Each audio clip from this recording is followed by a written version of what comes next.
top 5 basketball players na tumanggap daw ng maleta. Kilalanin for today's video.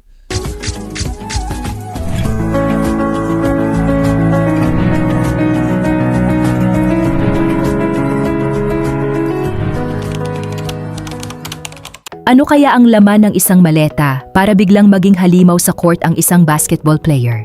Confidence ba? Swerte? O baka unlimited shooting percentage? Sa video na ito, gagawa tayo ng isang masaya at satirical na countdown ng mga basketball players na nabigyan daw ng maleta. Tandaan, biro at katuwaan lamang ito at hindi dapat seryosohin. Kung handa na kayo, simulan na natin ang ating top 5 basketball players na nabigyan ng maleta. At number 5, Calvin Oftana. Ayon sa mga chismis ng mga tambay sa kanto, ang laman daw ng kanyang maleta ay puro GPS. Bakit? Kasi kahit saan siya pumuwesto sa court ay nahahanap niya agad ang ring. Kapag uminit si Oftana, parang naka-auto-aim ang shooting. Minsan nga raw nagtataka ang depensa kung tao ba ang binabantayan nila o delivery service na diretso sa basket ang destinasyon. Pero syempre biro lang lahat ito. Ang totoong laman ng maleta niya ay sipag, ensayo at konting wifi signal papunta sa rim.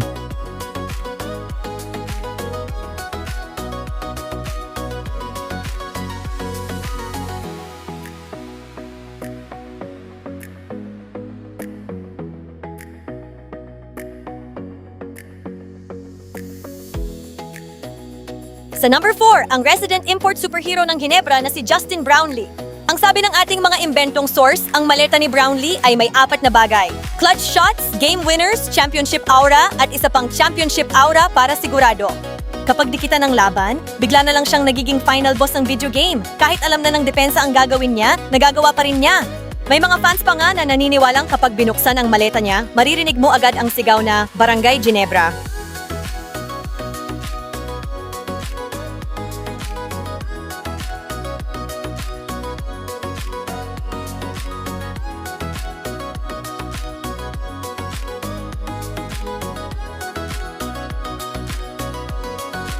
Nakuha naman ni Adrian Nocum ng Rain or Shine ang pangatlong pwesto na nabigyan daw ng maleta. Hindi kalakihan si Nocum kumpara sa ibang players pero parang may turbo boost lagi kapag umatake sa basket.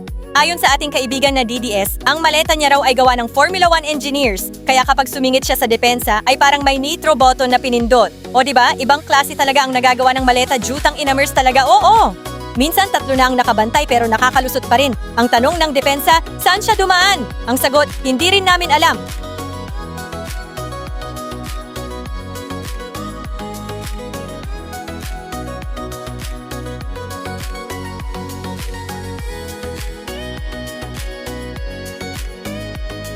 Sa pangalawang pwesto naman ang rebounding magician na si Scottie Thompson.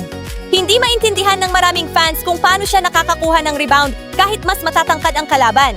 Kaya ayon sa ating fake intelligence report, ang maleta niya raw ay may magnet, hindi para sa bola kundi para sa rebounds.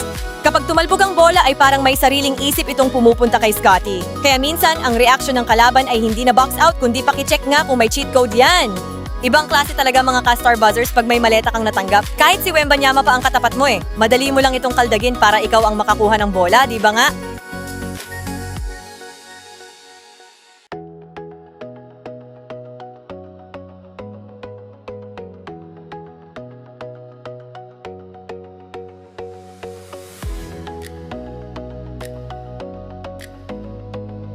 And now, ladies and gentlemen, introducing your top 1 basketball player na nakatanggap raw ng maleta mula kay Rodante Marcoleta, walang iba kundi si Bolbol. Bakit number 1? Dahil hindi maleta ang natanggap niya, aparador na. Sa sobrang tangkad niya, ay kailangan daw ng espesyal na oversized maleta para magkasya ang kanyang confidence, wingspan at 5 taong supply ng basketball shoes. Kapag tumakbo si Bolbol sa fast break, parang may guard na nakasakay sa center. Kapag nag-dribble naman, parang niloloko niya ang laws of physics. Ayon pa sa ating puting ahas na source, ang laman ng kanyang maleta ay isang hagdan, 2 extension cord, at isang certificate na nagsasabing pwede kang mag-block kahit nasa kabilang barangay. At yan ang ating top 5 basketball players na nabigyan ng maleta. Sa mundo ng katatawanan at basketball satire, tandaan mga kabasketball, wala tayong inaakusahan dito. Ang tunay na dahilan ng tagumpay ng mga manlalarong ito ay talento, disiplina, pagsasanay at dedikasyon sa laro. Kung nag-i-enjoy kayo sa ating countdown, huwag kalimutang mag-like, share, at subscribe. At sa comments, sino pa ang gusto ninyong maisama sa susunod nating totally scientific at definitely not reliable na basketball ranking? Ikaw, nabigyan ka din ba ng maleta? Kung oo ay aba, napakaswerte mo naman. Sana all na lang talaga, di ba nga?